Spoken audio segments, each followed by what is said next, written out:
Tedy Bruschi, since you're here, you played with the Patriots. Was it fun? Yeah. Was it fun winning all those rings? I had a lot of fun. Okay. And that's a broad stroke he's using right there, just to sort of group us all into the same thing right there. So, Lane Johnson, I don't know what he's talking about. I had a lot of fun. There was so many times that we would speak out in meetings. The entire team meeting would erupt in laughter. We're playing music on the team plane. We had so much fun. In the ones that I was there, I cannot understand what he's saying there. I think philosophically, listen, everyone sees Belichick, though, Teddy, and the impression is, boy, it might be more fun to play for, like, Doug Peterson or Mike Tomlin or someone who seems to be more of a player's coach, or Pete Carroll, than Bill Belichick, who it feels like runs a tight ship. If you want a relationship and you want a double date with your coach, I mean, go play with those guys. Go ahead. That's a good line. Unless you want, if you want to learn how to win games and consistently win games throughout your career, you play for Bill Belichick. Maybe this doesn't apply to Belichick then, but I think what he's getting at least the impression from the outside that maybe it does apply to Belichick, is there's a feeling, especially in football, but I think in all sports, like, that the most intense, obsessed with winning, do it by the number, like, don't mess around, coaches, that's the way to be, and there's no other way to win. And I just don't think that is true. And the sentiment Lane Johnson was expressing is, even if I don't win as many Super Bowls, since he's already won one, and he was a big contributor, by the way, I'd rather do it this way. Even if we are some lesser dynasty, if we can just be a winning franchise and feel like this, I'd rather do it this way than what it seems to me the way they do it in New England. Here's a problem. The game's over. It's been a week. We're going on over a week now, and he's still talking about the team he lost to. I mean, he beat.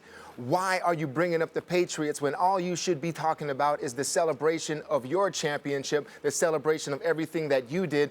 Congratulations to the Philadelphia Eagles. You are world champions, but now we're talking about the Patriots. And I'm here because I'm a Patriot, and I'm talking to you about how we did have fun, because he's talking about this is the way I want to win it. This is the first time you've won one, and this is a sign when people just don't know how to regularly win football games. You talk about the other team. You talk about who you beat. You're bringing up other things. What are you talking about? Just celebrate your teammates. Bad omen for them? Let me teach you how to celebrate a world championship. Teddy? Because when you win back-to-back championships, from a guy that's failed trying to do it, and also from a guy that succeeded trying to do it, you need more than planned celebrations, dog masks, okay, and trick plays. He will learn that this year when you try to repeat. But you are bringing up the New England Patriots in a time when you shouldn't be. Well, now, what you got? Glad you got it off your chest. I appreciate your soliloquy, sir. However, it's for all the wrong reasons.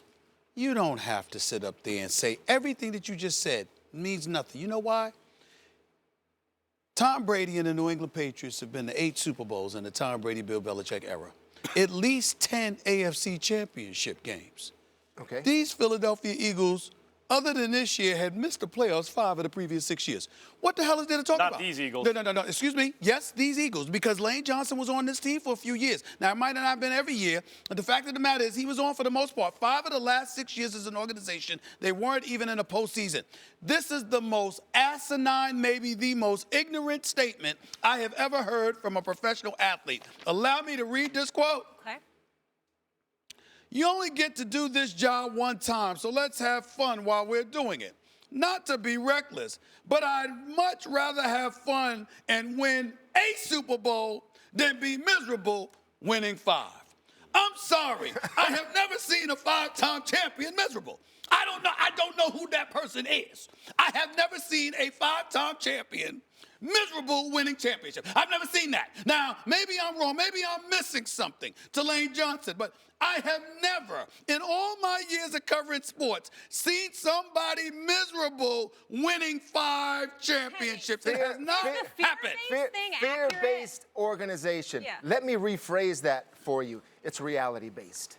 It's reality-based. We all know when we're in that locker room, even when we are winning the 3 out of 4, all right, when we had so many leaders where Tom Brady was like a secondary leader on that team during that run of 3 out of 4. Fear-based. It was reality-based when all those veterans knew if you don't do your job, there will be someone else in there to take your job if you aren't performing, and that is reality-based. So how many times have we heard players, Molly, talk about how the relationship that they have with their coaches and their organization, all of a sudden they become bitter when they get released or they don't get the contract that they want because they thought we were cool. Yeah.